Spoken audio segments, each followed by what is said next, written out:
terminer avant la fin de l'année.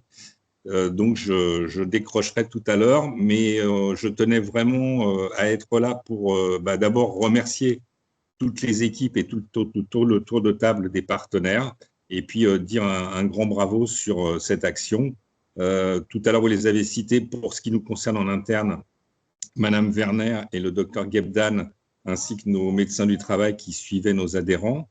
Notre prestataire Solutions Productives qui a fait un très bon travail de notre point de vue. Et puis, nos adhérents, ils ne sont pas là ce matin, mais ils ont été très présents dans les travaux. Et ça s'est fait aussi grâce à l'appui des groupements d'employeurs avec lesquels on entretient des très bons rapports sur les mines. Et donc, ça, c'est important peut-être de souligner toute la partie de l'intérêt de travailler avec des groupements qui soient patronaux ou qui soient salariaux. Ça permet d'avoir quand même une très, très bonne dynamique.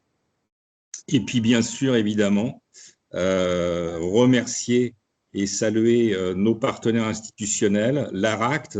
Donc, j'en profite évidemment pour remercier pour le soutien qu'elle nous a apporté. Et puis, tout autant, l'Adriette et Madame Chalouin, alors Madame Chalouin, on pourrait presque lui dire mille merci, parce que je pense que des dossiers comme celui-là, elle en a suivi, elle en suit beaucoup d'autres. Donc, merci beaucoup à notre partenaire et puis à Madame Rossi, à vous-même pour toujours l'écoute constructive. Voilà. Donc, un grand bravo de la part de tous les employeurs. Et puis, pour terminer, je voudrais dire que pour nous, c'est important pour le SIAMT et puis pour Philippe Gauche, parce que chacun d'entre vous connaît un peu mes deux aspects. J'espère que ça donnera une meilleure image au service de santé au travail par rapport aux partenaires sociaux, puisque moi, je suis un petit peu entre les deux. Donc, je comprends très bien les entreprises qui ne sont pas toujours satisfaites, notamment les TPE en France. On a eu beaucoup de remontées il y a quelques années qui a donné, parce que vous connaissez tous, c'est la loi et puis la certification. Mais d'un autre côté, en tant qu'administrateur d'un centre de santé en Île-de-France, je trouve que pour l'Île-de-France, c'est un petit peu injuste parce que, grâce à l'ADRITS d'ailleurs, qui a toujours essayé de maintenir une concurrence entre les services, je trouve qu'en Île-de-France, on reste avec un bon service pour les santé au travail. Et particulièrement, je rappelle que le SIAMT a été créé par la Chambre des métiers de la Seine il y a 70 ans, qu'on est paritaire depuis le début et non pas depuis 2012, et puis qu'on reste avec 10 salariés en moyenne et avec une majorité d'entrepreneurs de TPE dans notre délégation employeur. Voilà, donc pour terminer, je voudrais terminer en disant de nouveau merci et bravo, et puis en vous souhaitant une bonne réunion et vous dire que de toute façon, on restera impliqué jusqu'au bout pour terminer et aujourd'hui pour décliner et communiquer pour que ce qu'on a fait, ça puisse être reproductible et utile. Et puis bien évidemment, malgré ce qu'on nous demande aujourd'hui dans la certification, c'est-à-dire de saupoudrer et de faire un petit peu pour tout le monde, on est à la disposition des partenaires pour les prochaines sessions, réenvisager de faire des choses ensemble, et on sera toujours volontaire et disponible pour envisager avec vous des choses que vous souhaiteriez faire ou pour lesquelles vous auriez besoin de notre appui. Voilà. Merci, Monsieur Gauche, pour ce mot d'introduction. C'est effectivement le type de projet qui rend visible tout ce que peut faire un service de santé au travail, avec évidemment l'appui de l'ARACT dans celui-ci, dans toute la démarche. Et ça me semble important dans le cadre du plan régional santé au travail que l'on porte de manière partenariale, de mettre en avant ce genre d'initiative efficace et utile à la fois pour les entreprises et pour les salariés. Donc, sans plus attendre, eh bien, je vais couper mon propre micro et je vais donc laisser la parole aux animateurs de ce webinaire pour vous présenter ce projet. Peut-être dire un tout petit mot, Myriam, en tant qu'ARACT, avant de laisser la parole à Céline et Monir, si ça Oui, vous... bien sûr. Peut-être sur le fact. Voilà, mais ça Hein? ira très très vite, hein. C'est Oui, tout simplement à pour fait. vous Vous avez retenir raison. que ce projet, effectivement, a eu notamment le soutien du Fonds d'amélioration des conditions de travail, hein, qui est un fonds de la Direction générale du travail, mais qui est piloté, animé conjointement par la DGT et par l'ANACT. Simplement rebondir sur les remerciements. Je remercie moi aussi tout le monde, donc je ne vais pas reciter toutes les personnes que vous avez citées, Monsieur Goge. Vous remercie également effectivement de vous être engagé dans ce projet parce que c'est un projet pour l'avoir suivi. J'indiquais effectivement dans mon introduction que moi je suis arrivée juste au moment où, à l'ARACT, donc juste au moment où le projet démarrait. Donc je l'ai vu effectivement progressivement prendre forme. Et donc c'est un projet tout à fait pertinent, vous allez le constater. Et là, on arrive effectivement dans cette phase de capitalisation, de valorisation de tout ce qui a pu être fait par les entreprises avec l'accompagnement du SIAMT et de solutions productives, donc de valorisation et de transfert, hein, comme vous l'avez bien justement noté, Monsieur Goge. Je voudrais du coup peut-être souligner que dans cette phase-là, ce qui est important aussi, c'est, et je salue donc Valérie Bourret qui est autour de la table aussi, enfin autour de l'écran, puisqu'effectivement, on a commencé à échanger sur des projets respectifs qui se déroulent aux mines, et en se disant qu'il y avait des enjeux en 2025, justement, dans cette phase de diffusion, de transfert, de pouvoir échanger sur ces projets pour pouvoir justement capitaliser conjointement sur nos actions respectives, au bénéfice des entreprises et des salariés, bien sûr, du mine. Voilà très rapidement pour cette intro, et je repasse la parole donc à Céline et Mounir. Merci beaucoup du coup à tous pour cette introduction. Oui, l'objectif aujourd'hui, et on remercie beaucoup l'ARACT et l'ADRIETS pour la réalisation et l'invitation en fait à ce nouveau webinaire. L'idée des différentes étapes qui ont été réalisées depuis la présentation en juin 2023, donc de ce projet d'amélioration des conditions de travail et de démarche globale de maintien en emploi au sein du secteur logistique du marché international de Rungis. Et donc, comme vous pouvez le voir, effectivement, ce projet a quand même eu le soutien de nombreux partenaires, et c'est vraiment ce qui a été la force de ce projet. Donc aujourd'hui, en fait, l'objectif, c'est de vous rappeler un petit peu les objectifs et la démarche qui a été mise en œuvre, de revenir un petit peu sur l'étape quand même qui est non des moindres, l'étape de mobilisation des entreprises et la méthodologie d'intervention. On fera le point aussi grâce à Solutions Productives sur les diagnostics locaux. Donc, vous le verrez effectivement que c'est une démarche en plusieurs étapes, mais aussi avec du coup un point fort qui est de s'adresser et de s'intéresser aux problématiques en fait locales des entreprises, donc avec des diagnostics qui leur sont propres et des plans d'action aussi qui leur sont propres. Et on verra effectivement quels sont les éléments que nous, on a soit déjà réalisés, soit prévus en fait en termes de capitalisation et d'échange. Je vais laisser la parole à Dr Ghedban qui va pouvoir vous retracer les objectifs de ce projet. Très bien, merci Céline. Donc là, on reprend un petit peu les objectifs du projet. C'est déjà améliorer les conditions de maintien en emploi, de prévention des risques de désinsertion professionnelle et l'intégration des parcours professionnels des travailleurs en situation de handicap. C'est-à-dire les intégrer d'emblée dans la démarche de prévention primaire. Souvent, en fait, la question du maintien dans l'emploi et de la prévention de la désinsertion professionnelle, elle est prise sur le focus individuel, souvent tertiaire, prévention tertiaire tardive. Aider les entreprises de la filière logistique à mieux appréhender la gestion de ces situations-là dans les dimensions sociales, managériales, organisationnelles et économiques. Donc, toujours avec le focus anticipation. Et dernier objectif, c'est capitaliser à partir de ces démarches concertées et participatives des différents acteurs de la filière. Prochaine diapo. Je ne sais pas si je peux les faire passer. C'est Donc bon? là, la démarche, en fait, je pense que cette diapo, en fait, ça aurait été intéressant que Laurent, en fait, l'aborde, mais je peux l'aborder. C'est juste qu'en fait, on a commencé Je peux compléter, Mounir. Tu pourras compléter, je te passerai la main Ouais. en transition. Voilà. Nous, en fait, c'est surtout la phase en fait préparatoire. C'est juste pour vous dire que la phase a commencé.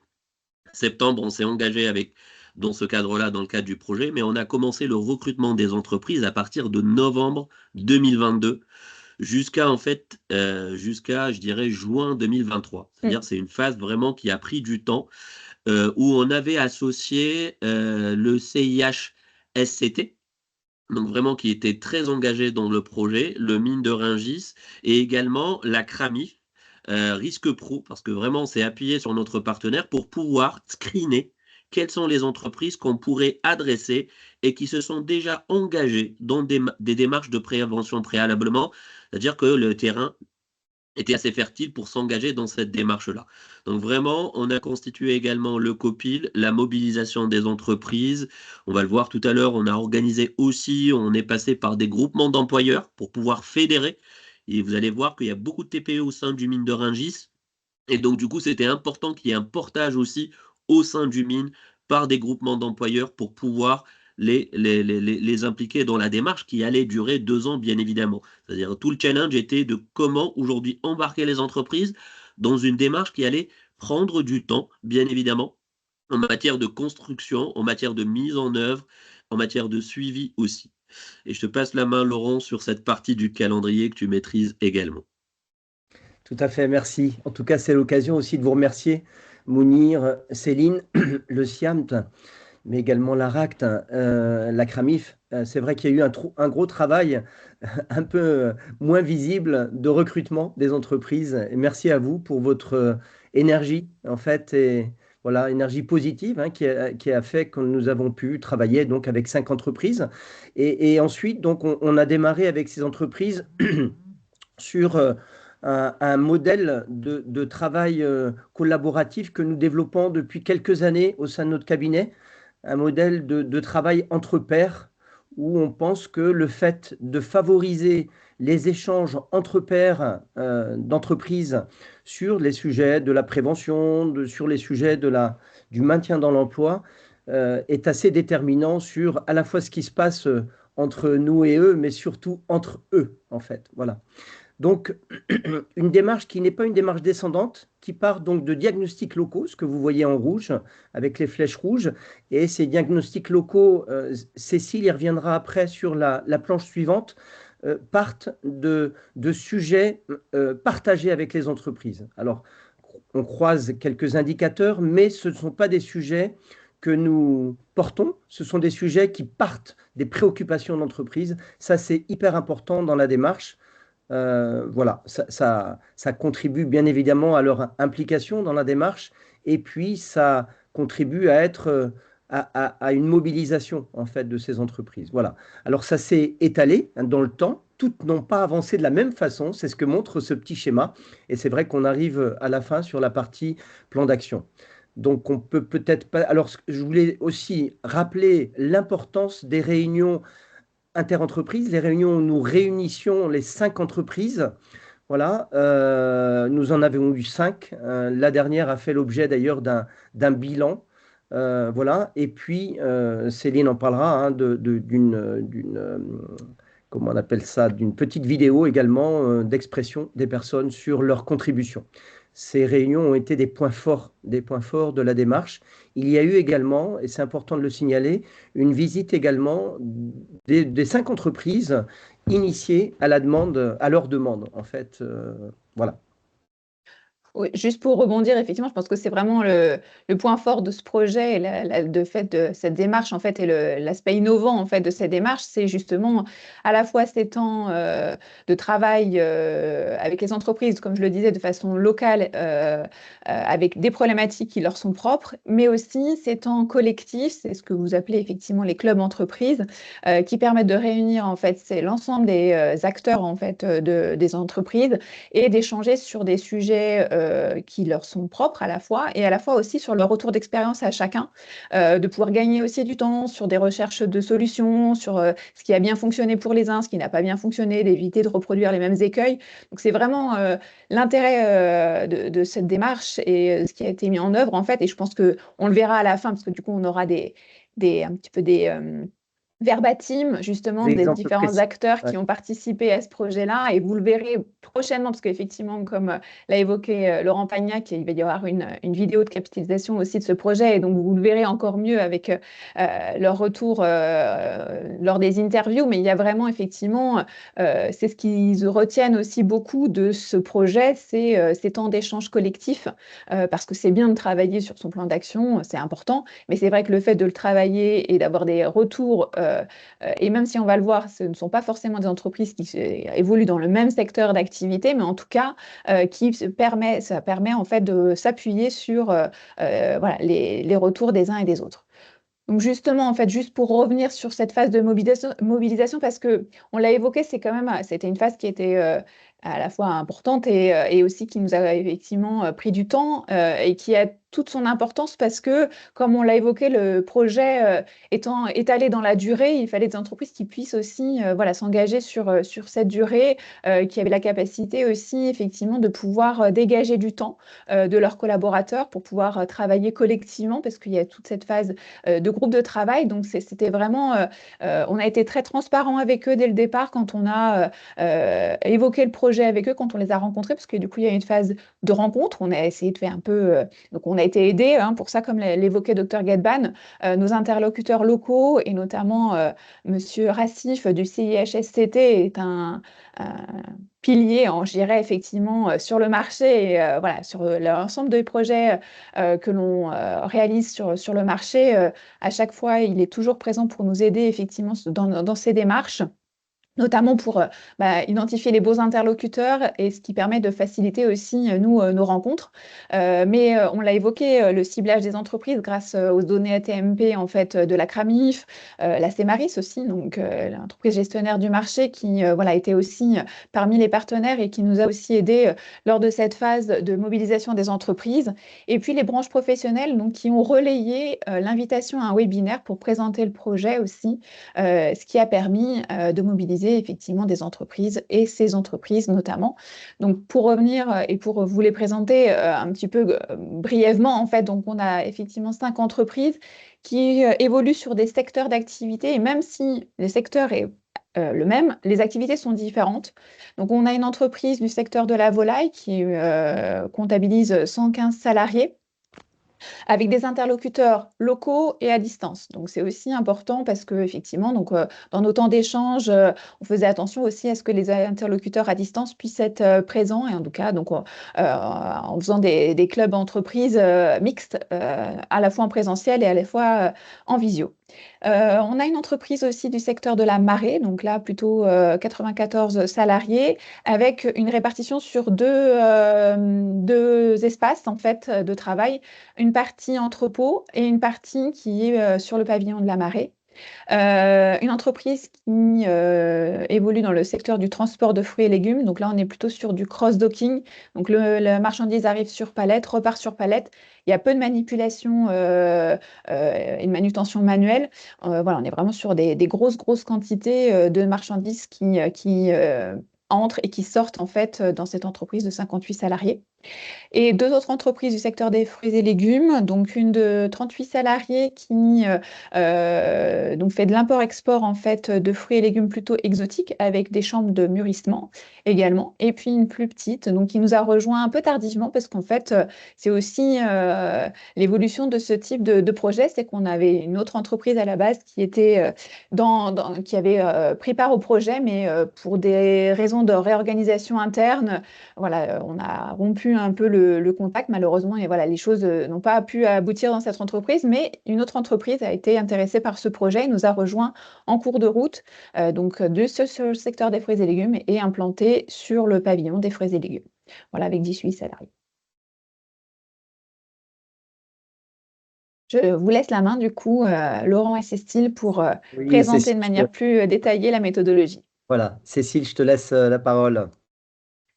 D'accord. Alors la méthodologie, je pense qu'on a déjà pas mal évoqué jusque maintenant, hein. Donc elle est basée sur une dimension participative. Donc entre pairs, alors c'est pas tout à fait des pairs, hein, ils peuvent avoir des fonctions différentes au sein d'une même entreprise. C'est d'ailleurs là l'intérêt, c'est de constituer des binômes qui n'ont pas les mêmes fonctions parce que n'ont pas les mêmes regards sur les problématiques. Donc on peut à la fois avoir des personnes plutôt issues de la RH, des gens plutôt du terrain, des gens de la qualité. Ça dépendait vraiment les entreprises. Également des responsables d'exploitation. Donc l'enjeu est bien de croiser ces différents regards. Les analyses et les solutions sont co-construites, hein. On est vraiment sur une méthodologie qu'on a déployée de façon similaire sur les 5 entreprises. Donc, comme on l'a vu dans la démarche, toutes n'ont pas eu le même rythme, hein, puisqu'on s'est adapté aussi à leur rythme, à leur charge d'activité. Donc, pour être là quand ils pouvaient nous recevoir, mais aussi voir de l'activité, puisque notre méthode est ancrée sur l'analyse de l'activité. Alors, l'analyse de l'activité, d'une part, c'est faire émerger des problématiques. Donc, on a eu toute une phase d'analyse de la demande qui était basée essentiellement sur ces entretiens exploratoires auprès de différentes fonctions de l'entreprise pour comprendre un peu ce qui se passe leur entreprise, dans leur fonctionnement. Couplé avec des visites immersives, hein. Souvent, on faisait verbaliser une visite immersive, on passe quand même du temps sur le terrain à voir ce qui se passe.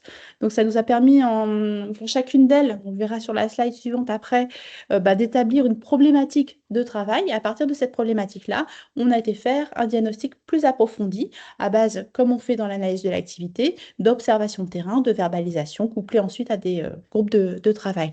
Donc, c'est des choses qui sont co-construites dans le sens où la problématique vient vraiment du terrain et elle est ensuite partagée dans ces sessions collectives qu'on appelle clubs d'entreprise.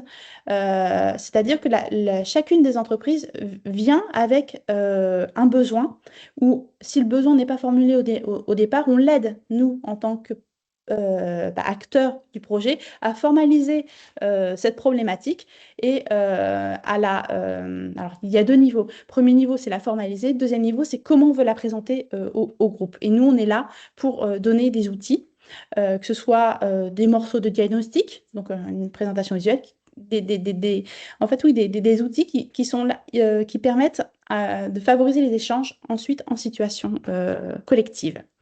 Donc, expert et garant de la méthode, puisqu'il y a une animation de ce collectif, hein. Donc là, je parle de collectif lors des sessions collectives, mais également au niveau local dans chacune des entreprises.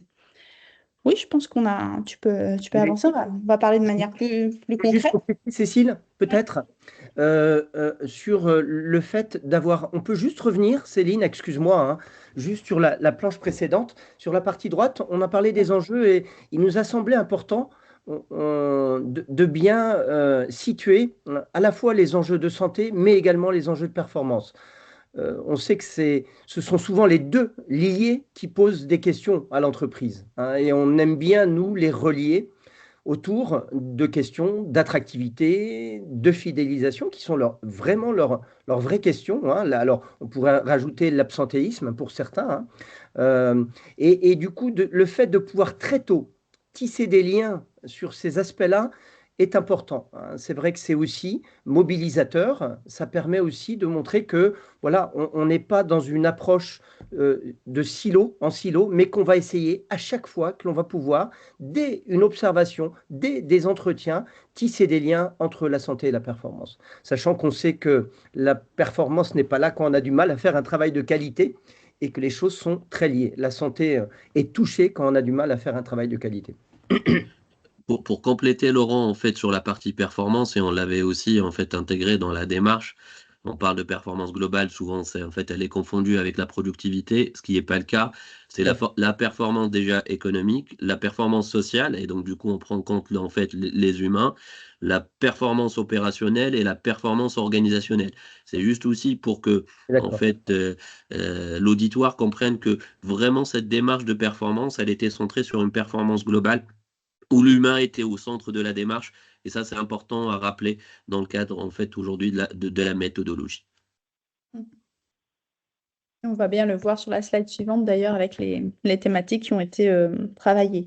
Alors, on est sur des entrées qui sont un petit peu différentes, qui vont avoir une entrée plus ou moins technique pour certaines, plus ou moins organisationnelle pour d'autres. En fait, on s'est vraiment appuyé de là où en était l'entreprise dans sa politique de prévention pour aller essayer de tirer les fils, comme disait Laurent tout à l'heure, à la fois en termes de santé et de performance.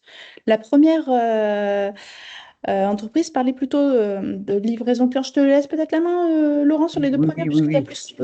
L'entreprise avait situé un niveau d'accident non négligeable, hein, sur la partie livraison, en fait, livraison dans Paris, en fait, hein, voilà, et du coup avait souhaité mettre une focale sur cette activité. Voilà. L'activité de livraison, touchant bien sûr des questions de préparation avant livraison, mais également de trajet pour la livraison, et puis la livraison avec la relation client, qui est aussi importante. La deuxième, peut-être aussi, tu... Oui, la deuxième concernait effectivement la mise en place un peu d'un projet de sécurité. Et je me souviens, l'entreprise me disait, aidez-nous déjà à travailler sur les basiques de sécurité, faire en sorte que les gens puissent essayer voilà, d'appliquer les mesures que l'entreprise essayait de mettre en place. Pas simple, avec des enjeux de crédibilité du management qui étaient un petit peu questionnantes en fait, hein, sur la façon dont on pouvait relever des questions de sécurité et avec de forts enjeux, hein, en lien avec les accidents du travail, les risques d'accidents du travail, sur entre autres toute l'activité des chariots autoportés et des déplacements sur les quais, des déplacements piétons sur les quais. Alors, avec la troisième entreprise, on a plutôt travaillé sur la construction d'une culture collective de sécurité, à savoir que cette entreprise avait deux sites séparés, qu'elle a une sensibilité relativement déjà forte, hein, en termes de prévention, qu'elle a investi énormément en termes de matériel, en termes d'organisation, mais le fonctionnement est très, très différent entre un site qui est sous le pavillon et l'autre qui est en entrepôt. Et ces cultures étant, ces populations étant différentes, leur mode de fonctionnement étant différent, en fait, construire quelque chose qui soit partagé collectivement entre ces deux populations était encore leur point faible. L'entreprise suivante, qui nous a rejoint un petit peu plus tard, avait au début une première problématique sur les exosquelettes et puis s'est rendu compte au fur et à mesure des échanges. Donc c'est pour ça que c'est aussi, nous, notre travail, c'était vraiment de les guider et de les emmener vers ce qui pouvait avoir un axe de transformation derrière. Donc on a travaillé avec eux le réaménagement des espaces et des flux dans l'un de leurs deux sites. Puisqu'on se rendait compte qu'en fait, leurs quais étaient, notamment leurs quais étaient très encombrés à certains moments de l'activité et qui faisait qu'il y avait des manipulations supplémentaires et puis des risques également, parce que difficulté à bouger certains produits. Avec également un impact, puisque pour faire le lien avec santé et performance, également un impact sur si on n'a pas la place à tel endroit pour tel client, des impacts également sur la relation client derrière. Et la dernière entreprise, donc l'activité de repalettisation, donc là on est sur une chaîne, une petite chaîne en fait de kiwis en fait, hein, et se poser la question, donc eux ils étaient vraiment sur c'était leur idée de démarrage, hein, dès la première session collective, ils nous évoquaient les exosquelettes, où a priori tout se passait bien au démarrage, et puis ils se sont rendus compte qu'en fait ils n'avaient pas forcément intégré l'activité de travail dans la mise en place de cet exosquelette. Et d'ailleurs, ils l'ont abandonné. Alors, c'est pas sur le site de Rungis, hein, c'était sur un autre site, hein. Cette entreprise est nationale. Et notre travail avec eux, c'était de voir comment on pouvait mettre en place un exosquelette ou pas en fonction d'une activité très, très précise. Alors, il faut savoir que ces 5 thématiques ont été creusées de manière individuelle, puis rapportées dans ces sessions collectives, de manière à faire échanger les participants, hein. Ils les ont travaillées en groupe au niveau local, et puis rapporter dans les sessions collectives. Alors, de plusieurs manières. Ça peut être présenter ou co-présenter avec eux leurs thématiques. Et ça peut être aussi faire un point d'avancement au fur et à mesure, hein, puisque toutes n'avançaient pas en même temps. Donc, ce qui faisait que chacun pouvait retirer également.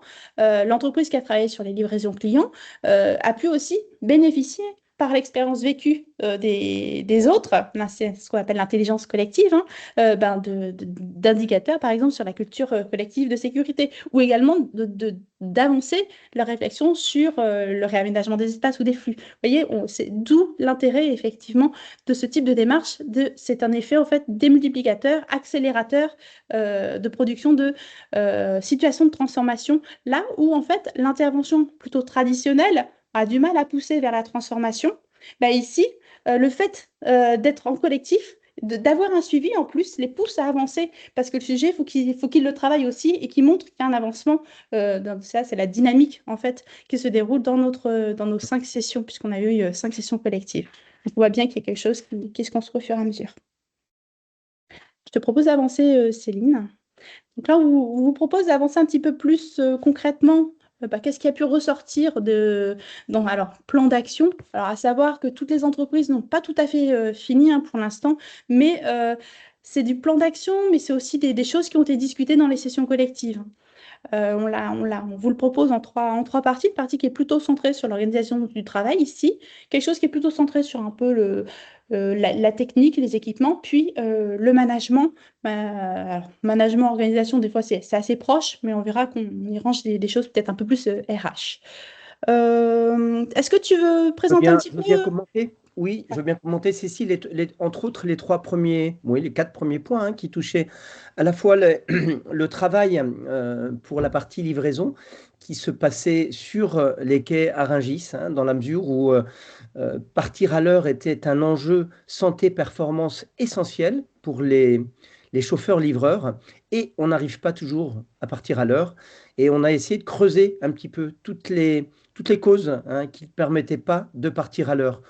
Il y avait à la fois des commandes passées très tardivement, donc pas simple, il faut courir après en fait. Hein, et on sait que tout ce qui est accélération gestuelle et posturale constitue souvent des facteurs déterminants hein, de risque d'AT.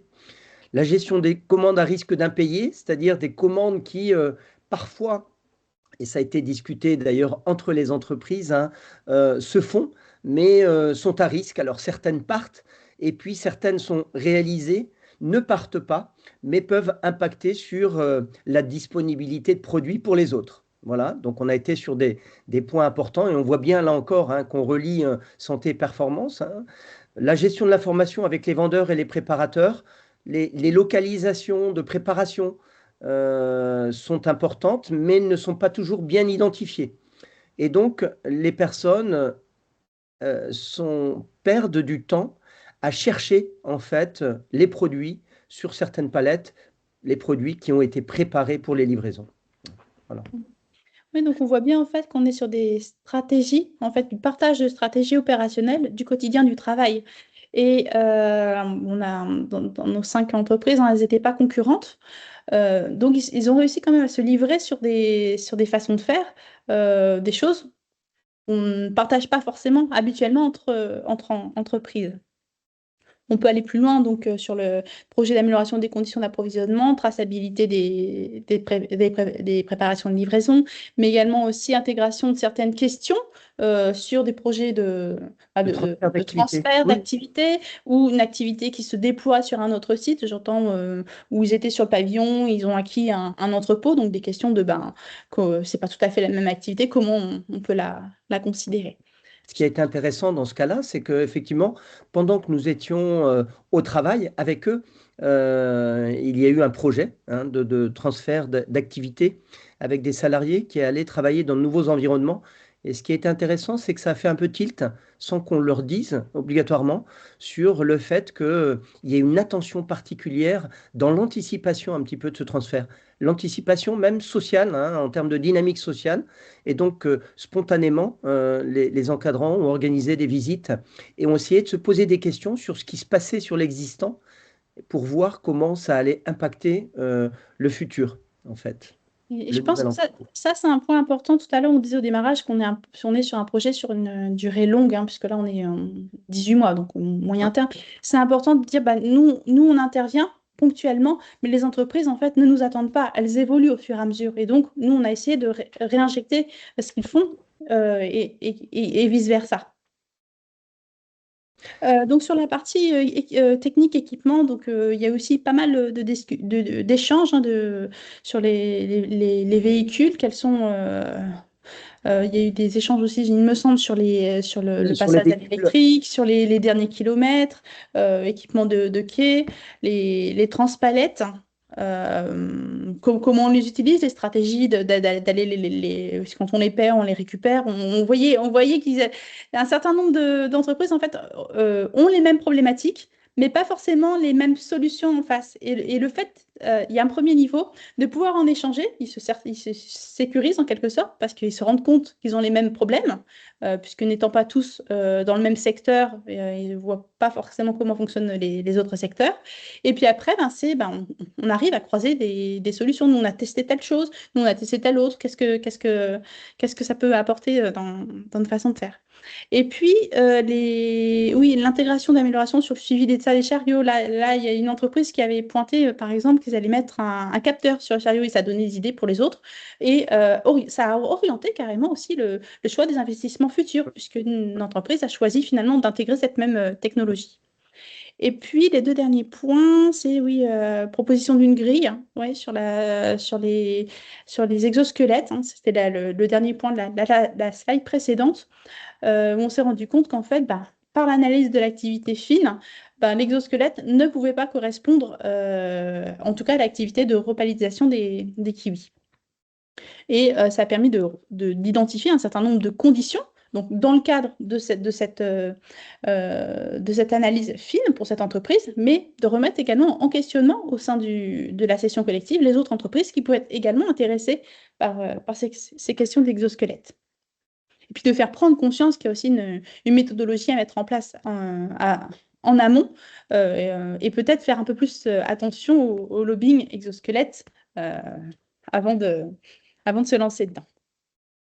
Du point de vue management, pas mal d'échanges sur les retours d'informations clients, sur les retours d'informations sur les tournées, comment on partage ces informations, est-ce qu'elles sont faites un peu à la volée, comment on peut comment dire, Et structurer un les petit peu. structurer, voilà, Genre, exactement.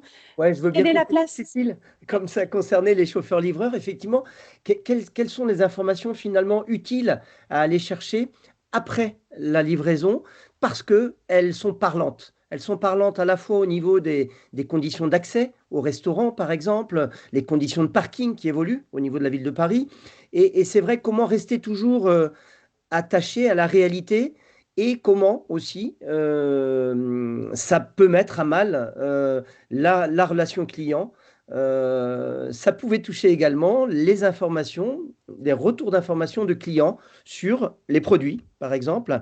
Et donc, le management là, a souhaité en savoir plus finalement, et en se disant, essayons de structurer finalement ces retours d'informations, essayons de les tracer pour à la fois améliorer les choses pour les chauffeurs-livreurs, mais également pour la relation client.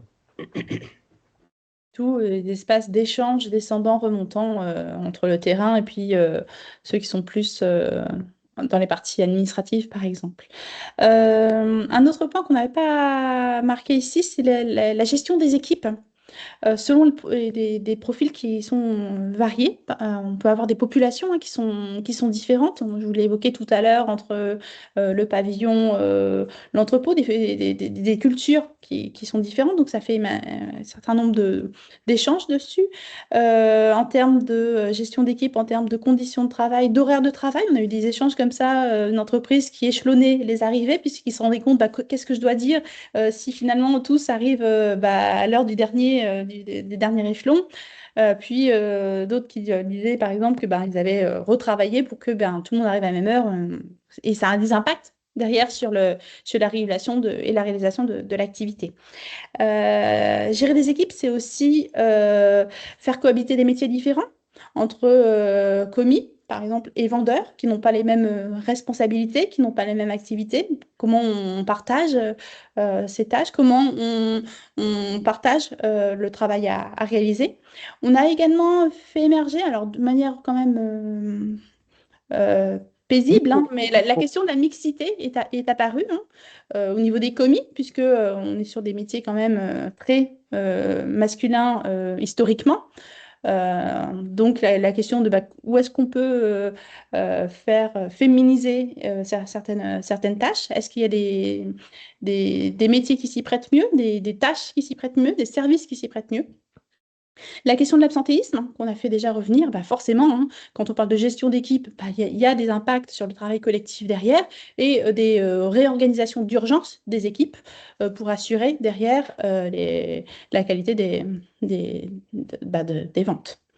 Et puis, le dernier point, alors passer du faire au faire-faire, on entend derrière surtout une histoire de positionnement et de posture, notamment des cadres de proximité. Alors, on peut l'entendre au niveau de la culture de sécurité, sur je fais. Et puis je fais pas forcément exactement comme il faut, donc du coup je suis pas forcément exemple pour les autres, ou alors comment je fais pour devenir exemple.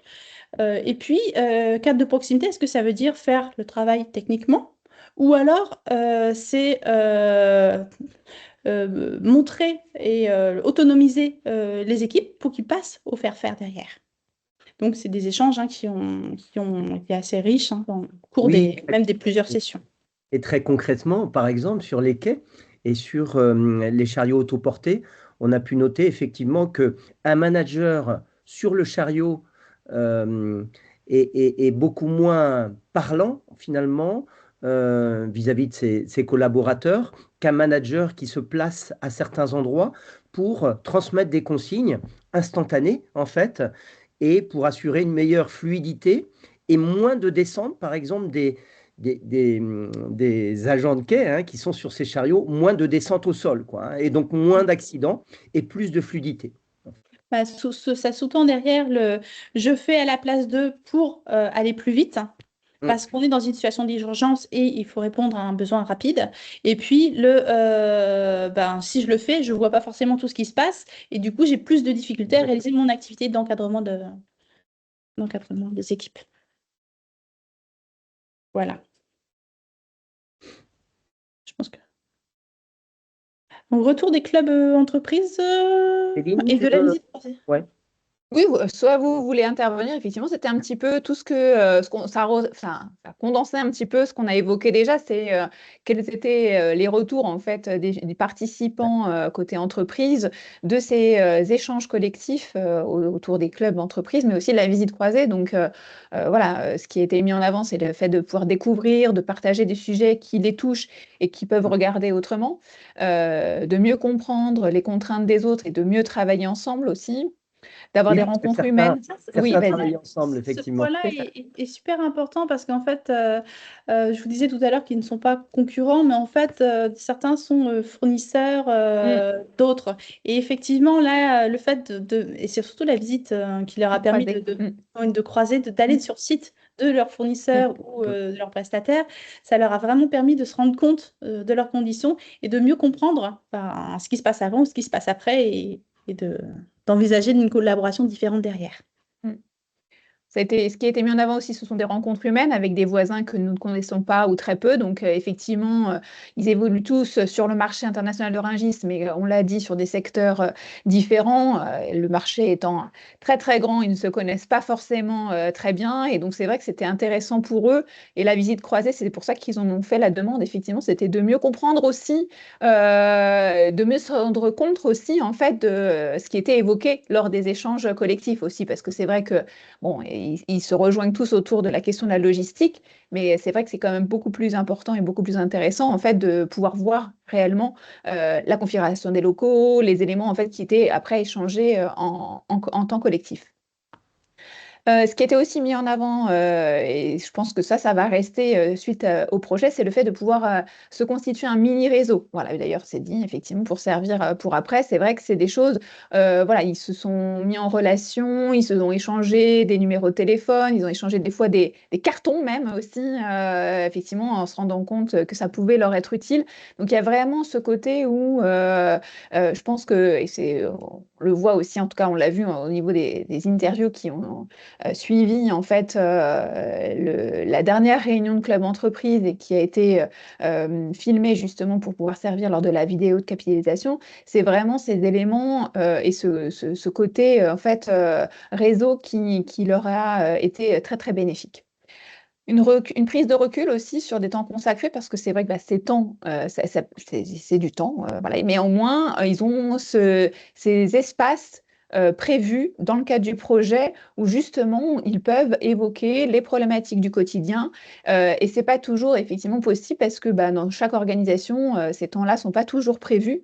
Donc le fait que ce soit déjà, dès le départ, dans le cadrage du projet, mis en place avec voilà, des temps collectifs. Alors bien sûr, les dates ont été prises au fur et à mesure, mais au moins on savait effectivement qu'il y avait ces temps d'échange qui étaient prévus et sur lesquels ils étaient mobilisés pour pouvoir justement échanger sur ces problématiques particulières.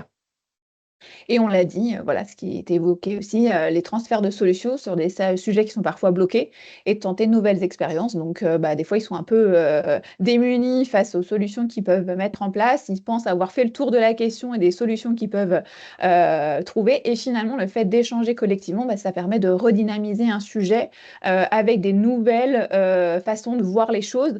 Et on le voit, en fait, je pense que c'est aussi l'intérêt et c'est ce qu'on veut vraiment mettre en avant aussi auprès des entreprises dans cette phase de transfert, c'est qu'à un moment donné, ce ne sont pas que des solutions techniques, et notamment, on le voit bien, c'est-à-dire que finalement, l'exosquelette, ça a un coût, et finalement, ce n'est pas la solution vers laquelle on va s'orienter, en fait, parce que il y a d'autres solutions bien avant, en fait, à réfléchir collectivement, et l'aspect organisationnel n'a pas forcément un coût direct d'investissement, mais par contre, ça a un coût direct en termes de bénéfices en fait pour l'entreprise. Donc on voit bien qu'effectivement c'est aussi cet intérêt de pouvoir retravailler en fait la problématique, mais aussi les solutions que l'on peut apporter à ces problématiques et faire en sorte que on réfléchisse un peu plus globalement et non pas forcément effectivement et tout de suite sur l'aspect technique. C'est vrai que c'est quelque chose qu'on voit régulièrement et c'est l'intérêt aussi nous en tant que service de prévention et de santé au travail, mais aussi avec l'appui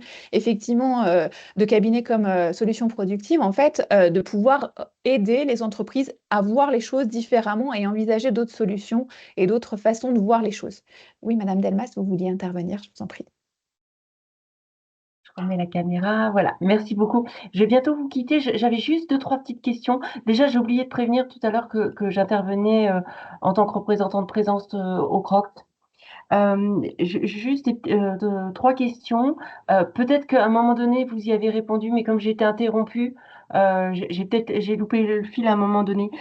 Tout à l'heure, vous parliez du ciblage des entreprises, donc la façon dont vous aviez ciblé les entreprises. Est-ce qu'il y a eu une volonté de limiter à un certain nombre d'entreprises, puisqu'en fait, il y en a 5 qui ont été mobilisées? Est-ce que c'est parce qu'il n'y en a que 5 qui répondaient véritablement aux critères de sélection au regard de ciblage de risque avec les aides de la CRAMIF, etc. Et parce qu'il y a 5 entreprises qui ont été intéressées, où vous aviez volontairement limité à un nombre d'entreprises parce qu'au-delà d'un certain nombre, ça aurait été compliqué peut-être de les mobiliser en commun, en fait. Tu veux intervenir, Mounir, ou je prends la main? Je peux répondre. Juste pour vous dire, on partait sur 5 entreprises, mais on est parti sur 7 et on est revenu sur 5 parce qu'il y a eu un départ en fait d'entreprise, d'une entreprise qui représentait 2 entités. Quand vous voyez toute la démarche, l'énergie en fait que ça peut déployer, vous mettez 20 entreprises, en fait, vous en perdez en fait 15. Voilà. Donc nous, l'idée, c'était de partir sur des entreprises pour lesquelles, en fait, elles allaient s'engager dans la démarche. Et ça, l'engagement est très capital dans ce type de projet. C'est-à-dire une entreprise qui n'est pas dans une culture de prévention, en fait, elles nous ont dit d'emblée non. Donc, du coup, vous voyez déjà, sur le screening de ces 5 entreprises, on a mis, en fait, 8 mois. D'accord, sur la partie Mhm. recrutement, je vous cite un exemple, une entreprise qui était mature sur la question, qu'on avait approchée. J'ai rencontré la QHSE qui s'occupait de la partie prévention. Et elle m'avait dit, en fait, non, non, ça nous intéresse pas, on est déjà sur TMS Pro. Et je lui ai expliqué que là, la démarche du projet, c'est une démarche, en fait, prévention primaire et globale. Ça intègre même sur la partie TMS. Et donc, du coup, c'est le recrutement. Je pense que 5 entreprises, c'était le bon nombre pour déjà les fidéliser, pour vraiment être sur cet échange entre pairs et sur étaler les actions, parce que aussi on ne pouvait pas nous démultiplier et nos partenaires aussi, pour vraiment être dans une démarche vraiment constructive sur des bases solides et surtout trouver en fait le moment du club entreprise, du copil interinstitutionnel. Donc je dirais le 5-5 entreprises, c'était le bon chiffre, en fait le bon nombre pour être dans la qualité et surtout répondre à des périodes où les entreprises n'étaient pas disponibles. Petit exemple, des périodes comme les fêtes aux mines de Rungis, à partir du mois de novembre, il ne faut pas aller chercher jusqu'au mois de février. Donc vous voyez un petit peu toute la particularité. Et on avait l'avantage qu'ils étaient dans le même bassin d'emploi. Si on était par exemple sur des entreprises de logistique éparpillées dans toute l'Île-de-France, ça aurait été encore plus compliqué. C'est très clair. Ouais, ouais. Et de toute façon, tout à l'heure, vous disiez que c'était des entreprises qui étaient déjà dans une culture de prévention et pour pouvoir les capter et les. Ouais, ouais, ok, c'est très clair. Deux autres questions. En nombre de salariés concernés par ces 5 entreprises, ça représentait, en fait, c'est une sensibilisation finalement de combien de salariés? Alors, Ça dépend des sujets, Mm. en fait, et des Oui, entreprises. ok. Hein. Par exemple, pour les chauffeurs-livreurs, ça correspondait à une vingtaine de chauffeurs-livreurs. Bon, le groupe de travail en a mobilisé 5 à 6. Hein, voilà, et puis les observations ont été faites sur 2 ou 3 tournées. Voilà. Donc, c'est vrai que l'idée, hein, c'est vraiment d'essayer à travers ces groupes aussi, d'agir pour tous, quoi. Hein. C'est vraiment voilà, notre dynamique. Alors, Cécile, tu peux peut-être compléter pour tes situations, mais c'est vrai que voilà, c'est variable. Mais l'idée, c'est quand même, comme le disait Mounir, d'être vraiment dans une approche globale, en évitant de trop personnaliser les choses. Hein. Ça faisait partie de l'un des critères qu'on s'était mis également au niveau du choix de la problématique. Donc, il y avait, de notre pré-diagnostic, en fait, on avait identifié à chaque fois plusieurs problématiques. Et lors du premier copil, on leur proposait ces différentes problématiques. Et l'un des critères était quelle population sera touchée en nombre de personnes. Quelle est la sinistralité aussi en fonction de ce secteur, du périmètre, exactement. Et si on revient en fait sur la diapo en fait qu'on a montré des 5 entreprises, la typologie en taille, on est en fait à peu près 300 salariés ciblés, je dirais, et la démarche aujourd'hui sur laquelle ils se sont inscrits, elle concerne en fait demain toutes les activités au sein de cette entreprise-là. Donc là, on est vraiment, c'est quelque chose qu'ils peuvent capitaliser, transférer sur d'autres activités, bien évidemment.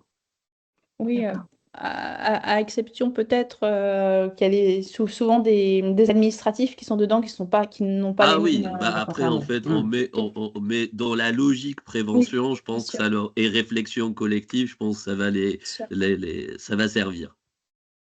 Exactement. Et ce qu'on avait oublié excusez-moi, hein, je complète, hein, quand je parlais tout à l'heure d'entretien exploratoire, on a également fait une analyse quantitative un petit peu des données de chacune des entreprises. On a été regarder l'état des populations, l'absentéisme, les AT, les maladies pro. Voilà, Ouais. tout à fait. Ce qui était un autre critère. Pardon du coup de Cécile, de compléter très vite, effectivement, peut-être pour rappeler aussi le cadre du FACT. Hein, on est dans un projet qui vise à expérimenter un certain nombre effectivement de choses pour pouvoir effectivement en tirer des enseignements et être dans une logique ensuite de transfert. Donc effectivement, au-delà de ces 5 entreprises, du nombre de salariés qui sont concernés, je pense qu'il faut avoir en tête que l'enjeu est aussi de ensuite transférer ce qui peut être transférable à d'autres entreprises sur le mine, voire pourquoi pas, et ça fait partie des réflexions à venir, de transférer sur d'autres mines ou voire sur d'autres entreprises de transport logistique. Hein. C'est bien tout l'enjeu du FACT, et du coup peut-être préciser qu'en janvier, l'ensemble des porteurs du projet de ce FACT logistique transport se réunissent pour justement engager cette réflexion de qu'est-ce qu'on en tire pour avoir une production qui après va servir l'ensemble du secteur. C'est un peu ça la logique derrière ce type de projet. Et pour compléter, il y a aussi l'interdépendance en fait entre les métiers entre guillemets et entre les salariés qui sont concernés. C'est-à-dire que du coup, effectivement, comme l'évoquait Laurent Pagnac, on a sur une des entreprises, c'est les chauffeurs-livreurs, mais finalement, en fait, les éléments de réflexion qui ont conduit en fait certaines actions, en tout cas, les réflexions sur les actions, vont aussi impacter en fait les autres populations de l'entreprise, parce qu'on voit qu'au niveau de la préparation de commandes, notamment un des aspects qui a été évoqué, c'est effectivement la préparation de commandes. Et une des problématiques que les chauffeurs-livreurs avaient avec la perte de temps que ça occasionnait, Laurent, tu m'arrêtes ou tu corriges si je me trompe, mais en fait, il y avait la problématique de bien retrouver ces commandes pour partir effectivement chez le bon client. Et en fait, l'idée, c'était aussi de retravailler sur la préparation en amont en fait, de ces commandes, et donc éviter justement les reprises de manutention et de faire en sorte que ces commandes soient préparées de façon à ce que les chauffeurs après puissent les retrouver facilement et du coup éviter les manipulations. Donc c'est vraiment aussi en fait, même si on travaille sur une problématique bien ciblée avec une population bien ciblée, forcément que les améliorations vont servir beaucoup plus largement en fait. Il y a des liens avec d'autres métiers. Tu as raison. Exactement. Et c'est tout l'intérêt pour les services de prévention et de santé au travail de savoir comment ils peuvent s'inspirer de ces démarches-là et du résultat aussi de ces démarches pour pouvoir aller accompagner au mieux leurs entreprises avec des retours d'expérience comme ça, en fait. Et juste une dernière question, et après, faut vraiment je me sauve. Vous avez fait aussi la promotion des aides financières de la CRAMIF pendant... En fait, comme la CRAMIF fait partie des partenaires en fait, institutionnels, lors des COPIL aussi, c'était l'occasion, d'ailleurs le dernier COPIL a été justement l'occasion de retravailler, nous avions le contrôleur de sécurité de la CRAMIF qui était présente, et puis effectivement l'idée c'était de réexpliquer bien les dispositifs financiers qui sont à disposition justement des entreprises, et bien leur expliquer comment les mobiliser. Donc vraiment, c'était vraiment l'objectif aussi de se dire comment impulser aussi, parce qu'on sait bien qu'effectivement, des fois il y a la volonté, mais malheureusement l'aspect financier bloque un peu, et donc aussi c'était vraiment cette dimension globale qu'on voulait mettre dans ce projet, et c'est vraiment ce qu'on a fait à travers effectivement l'intervention et la présence à tous les COPIL en fait de la CRAMIF, et d'une manière générale en fait c'est vrai que c'est quelque chose que l'on travaille régulièrement avec nos interlocuteurs à ce niveau-là. Et là, dans les 5 entreprises, certaines en ont bénéficié. Vous les avez aidées aussi au montage des dossiers. Pas encore, on n'en est pas encore à ce niveau-là, effectivement. Mais sur le marché, c'est des choses qu'on a déjà mis en place, effectivement, pour d'autres actions, notamment au niveau des fruits et légumes, sur la partie, en fait, remplacement des plaques de liaison qui servent justement à faire la liaison entre les quais et les camions. Et on a déjà mené une action d'envergure, en fait, grâce à laquelle, en fait, les entreprises ont pu remplacer ces plaques de liaison avec des mini-niveleurs de quais. Et donc, pour le coup, là, il y avait tout l'accompagnement à travers, effectivement, donc nous, en tant que service, la réalisation des diagnostics, et du coup, après, l'accompagnement avec la CRAMIF, le CIHSCT sur la réalisation des dossiers, en fait, de financement, justement, pour les aides qui existaient à l'époque, qui n'existent plus, mais bon, en tout cas, l'idée, c'est aussi de travailler avec les nouvelles aides qu'ils ont à disposition et de voir comment, effectivement, ils peuvent les mobiliser. Ok, merci beaucoup. Merci beaucoup. À vous. C'était très intéressant. S'il y a le replay, je suivrai la fin en replay. Merci à tous. Bonne journée. Au revoir. Au revoir. Donc avant de continuer les échanges, on vous propose effectivement d'évoquer la phase justement de capitalisation et transfert. Donc le partage dans le cadre du PRST4 Île-de-France, c'est ce qu'on fait aujourd'hui notamment. Nous sommes aussi intervenus lors des 50 ans de l'ANACT en février 2024, donc sur l'invitation de Madame Aboubadra Poli, que l'on remercie effectivement. Voilà, et ça a permis aussi d'évoquer le dispositif FACT et comment le mettre en œuvre effectivement. Il y a une communication lors du Congrès national de médecine et de santé au travail en juin 2024. Donc, Solutions Productives a pu évoquer et présenter ce projet effectivement aux participants de ce congrès. Donc, on l'a évoqué, hein, la visite croisée des entreprises, qui est quand même aussi un intérêt majeur. Ce n'était pas prévu au départ et finalement, on est très content d'avoir pu réaliser effectivement cette visite. C'est en cours, du coup, la capitalisation à travers une capsule vidéo, donc, qui retracera à la fois effectivement des échanges lors de ces clubs entreprises, parce que pour nous, c'était vraiment la force aussi de ce projet et faire en sorte effectivement que, comme l'a dit Madame Echepinet, l'intérêt de ces phases collectives, c'est quand même aussi de pouvoir accélérer en fait la mise en place des actions et des solutions en fait, parce que sinon c'est toujours un petit peu compliqué. Et puis, bientôt, la participation, donc en janvier, à la journée de capitalisation de l'ANACT. Et ce qu'on évoque, et donc déjà dans un premier temps, on va essaimer, en tout cas, c'est l'objectif de pouvoir essaimer au sein du marché international de Rungis, donc de pouvoir aussi s'adresser globalement en fait aux entreprises du secteur pour pouvoir évoquer effectivement ce projet et comment on peut travailler. On est à l'appui aussi d'interlocuteurs locaux pour pouvoir évoquer et comprendre, enfin en tout cas porter l'intérêt de ce type de projet aussi avec nous, parce que c'est vrai que nous, ils nous écoutent, mais malheureusement, il y a des fois, on n'a pas forcément suffisamment d'impact. Le fait d'avoir des interlocuteurs locaux qui ont des préoccupations, qui connaissent bien effectivement leurs difficultés, ça a aussi quand même du poids dans ce type d'action. Et puis, du coup, après, l'objectif, ce serait éventuellement d'estimer effectivement de manière beaucoup plus large. Est-ce que du coup, Laurent, Cécile, Mounir, vous voulez compléter ou on laisse la parole maintenant aux participants? La conclusion était très bien. Tu as tout dit. Bon, écoutez, du coup, on vous laisse la parole. Voilà, si vous avez des questions, des compléments d'informations que vous souhaitez partager. Alors, oui, moi-même, ça m'appelle plein de, plein de questions. Alors, il y en a une à laquelle vous avez du coup répondu quand vous avez parlé des retours des clubs entreprises et les visites croisées, parce que dans la première partie de la présentation, je me demandais si, au regard des activités diverses, des tailles des entreprises qui sont différentes, de leur organisation, qui sont très certainement différentes également, ça avait permis quand même tout de même une sorte d'émulation finalement.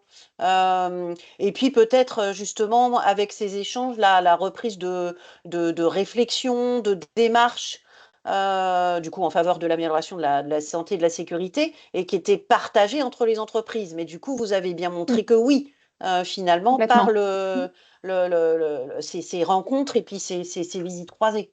Oui, oui, complètement. Alors après, c'est vrai que on leur a bien fait échanger justement sur aussi, est-ce que ça aurait été différent s'il y avait cette notion de concurrence? Et c'est vrai que c'est ce qu'ils ont évoqué, ça l'aurait peut-être moins, ça aurait été beaucoup moins en tout cas.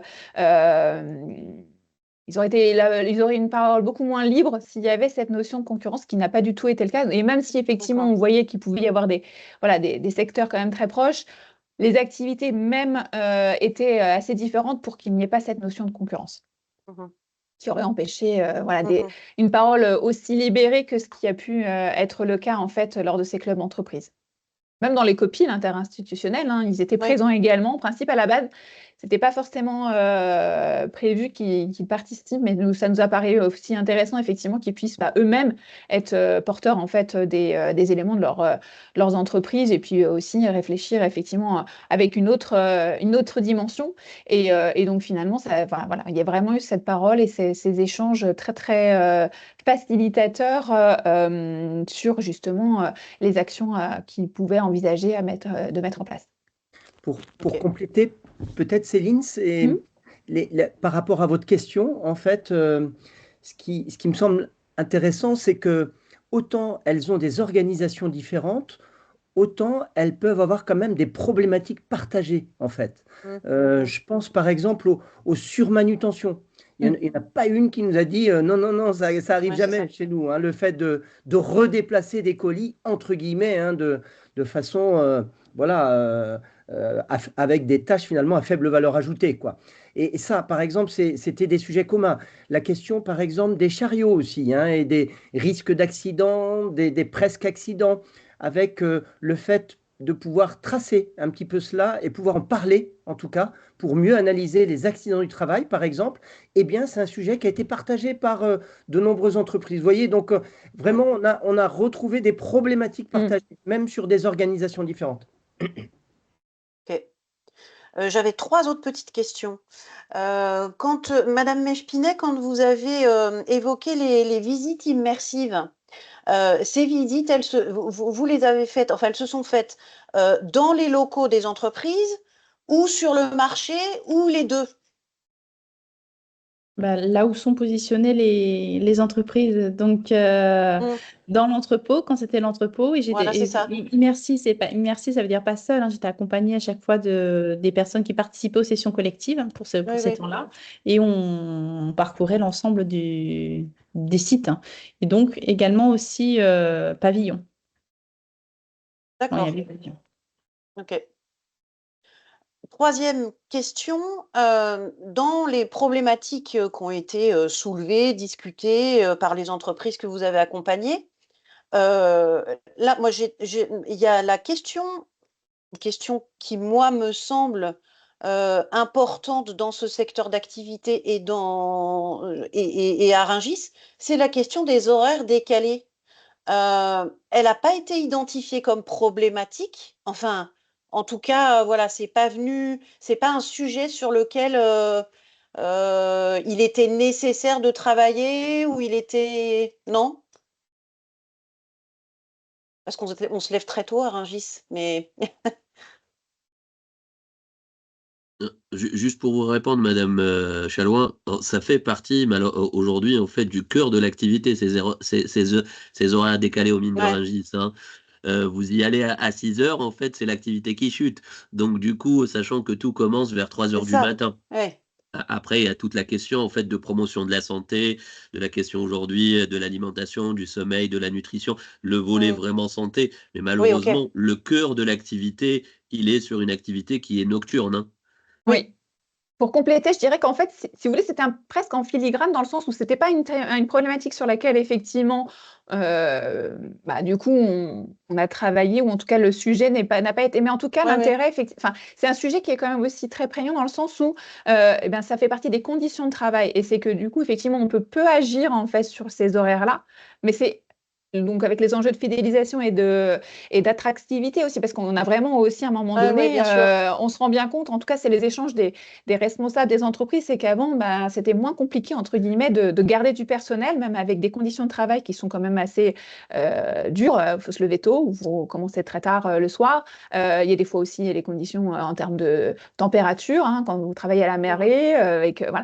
Mais en tout cas, l'idée, c'est que de travailler justement sur les conditions de travail d'une manière globale et d'avoir des choses qui sont mises en avant, qui peuvent être effectivement, en tout cas, qui peuvent permettre de dire, bah oui, mais sur ces aspects-là, on est plutôt favorable, ça a quand même un impact, en fait, à un moment donné, sur aussi l'activité d'une manière globale. Donc, je dirais que c'est effectivement pas le sujet qui a été retenu parce que c'est compliqué, effectivement, de Oui, puis c'est changer ces intrinsèque horaires-là. à l'activité, Oui, voilà, alors après, il y de a des toute choses qu'on façon. pourrait Oui, faire évoluer de toute façon, effectivement, oui, mais oui. peu, parce qu'en fait, toute l'organisation Mm, du marché est prévue comme ça. C'est-à-dire que oui. du coup, vous avez aussi des horaires différents en fonction des secteurs.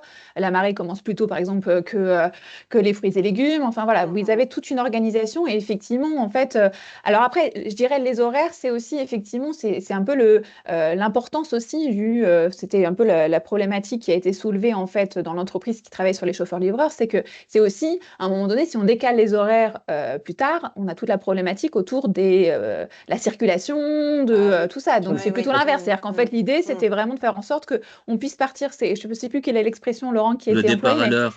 Et le départ à en l'heure, fait. voilà, et à la Ouais. bonne heure, dans le sens, là pour le coup, bonne heure, c'est vraiment dans les deux sens, quoi. C'est de bonne heure et à la fois au bon moment pour éviter Oui, à un effectivement, quart d'heure près, on sait ce que c'est que la circulation en n'est-ce pas? Île-de-France. Voilà.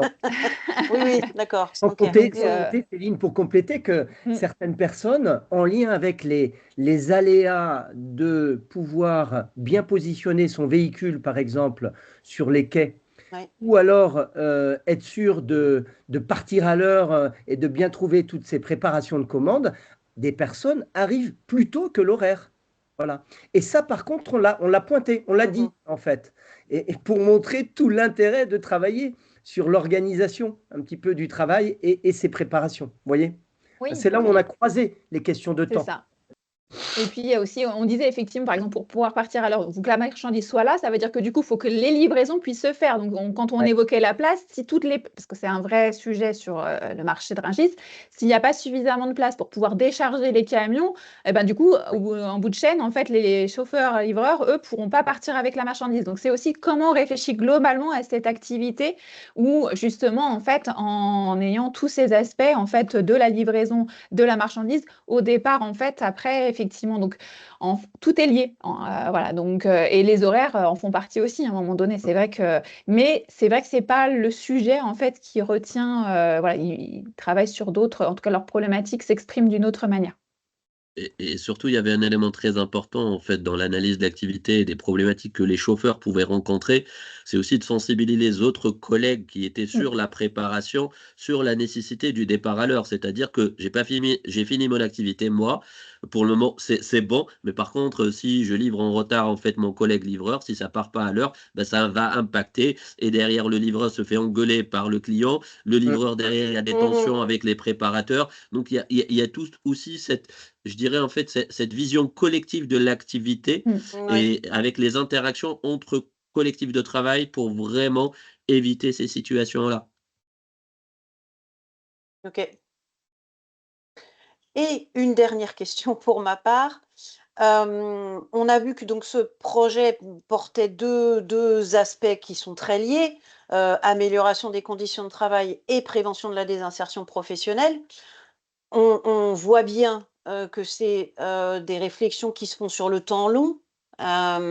Donc, on voit que du coup, on commence par une amélioration progressive des conditions de travail pour arriver, je présume, à du coup la prévention de cette fameuse désinsertion professionnelle, c'est-à-dire éviter les accidents, les problématiques de santé qui peuvent survenir effectivement au cours d'un parcours professionnel de différents métiers, etc. Ça, je pense que vous allez pouvoir peut-être le mesurer, mais pas tout de suite, tout de suite. C'est-à-dire que c'est des entreprises que vous, en tant que service de prévention et de santé au travail, vous allez continuer à suivre. Et c'est peut-être dans un second temps où vous allez pouvoir voir un peu les effets de tout ça. Oui, c'est ce qu'on fera, Madame Chalouin, sachant qu'aujourd'hui, comme on Enfin, structure on la est déjà prévention, dedans en amont. On est bien, on est bien nous en justement fait, sur une ouais, démarche super en amont. Et ça, c'est super en vraiment a. ce qu'on cherche sur Sachant, la PDP. Mais voilà. sachant en Mm. fait que ce qui a été fait déjà, ces entreprises, elles ont leurs indicateurs ATMP.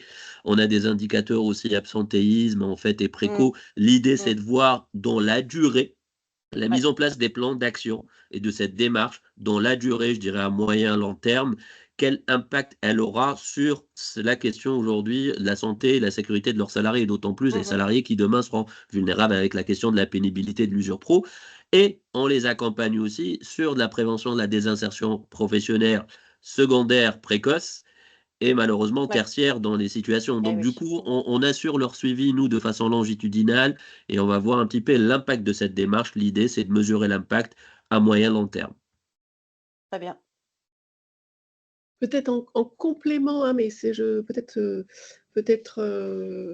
vous me corrigez si je dis une bêtise, mais il me semble que certaines entreprises avaient commencé à réfléchir justement à des mobilités internes pour certains salariés concernés justement par des problématiques de maintien en emploi. Voilà, mais je sais, c'est vraiment quelques cas particuliers peut-être. Oui, oui, oui. Au-delà l'enjeu beaucoup plus large, hein, il me semble. Tout à fait. Pour l'une des entreprises, une de celles que j'ai pu suivre, effectivement, on avait relevé dans le pré-diagnostic quand même voilà, une action réussie. On aime bien aussi les valoriser, c'est-à-dire une action qui a fonctionné en fait, et revenir un petit peu sur le pourquoi elle a fonctionné. Ça nous semblait intéressant.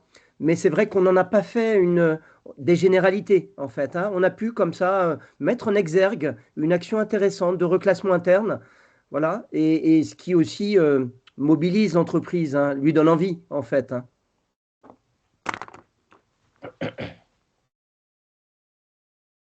Madame Bourret. Oui, moi, c'est pas forcément une question, mais c'est plutôt un remerciement de m'avoir permis de participer à ce webinaire parce que j'ai appris plein de choses. Et en tant que, je dirais, acteur de la compensation, je vois toute la transférabilité et toute la transversalité qu'il peut y avoir avec l'action qu'on essaye de mettre en place sur le mine de Rungis. Donc, c'est pour moi vraiment très intéressant et très important d'avoir participé ce jour parce que vous parlez effectivement de maintien en emploi.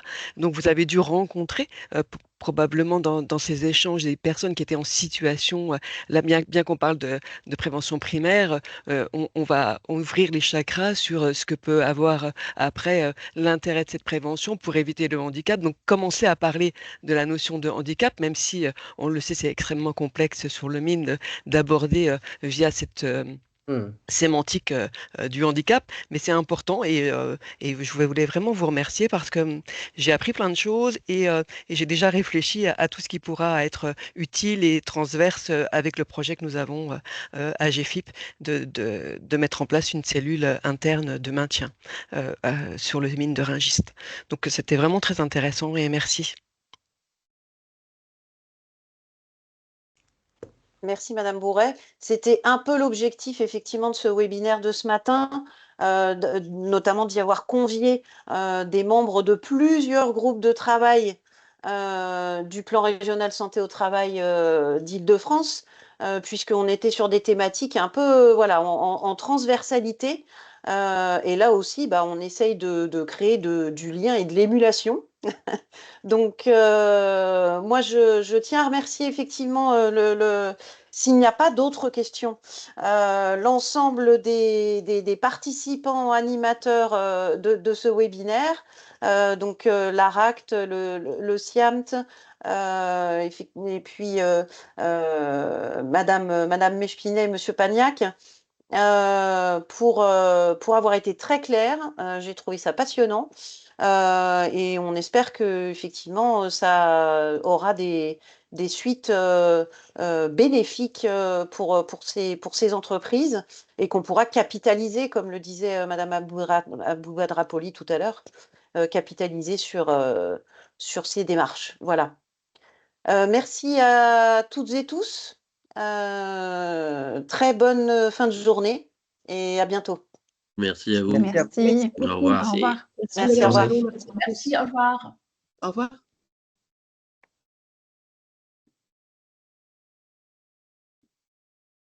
Du coup, je me permets, Madame Chalouin, super.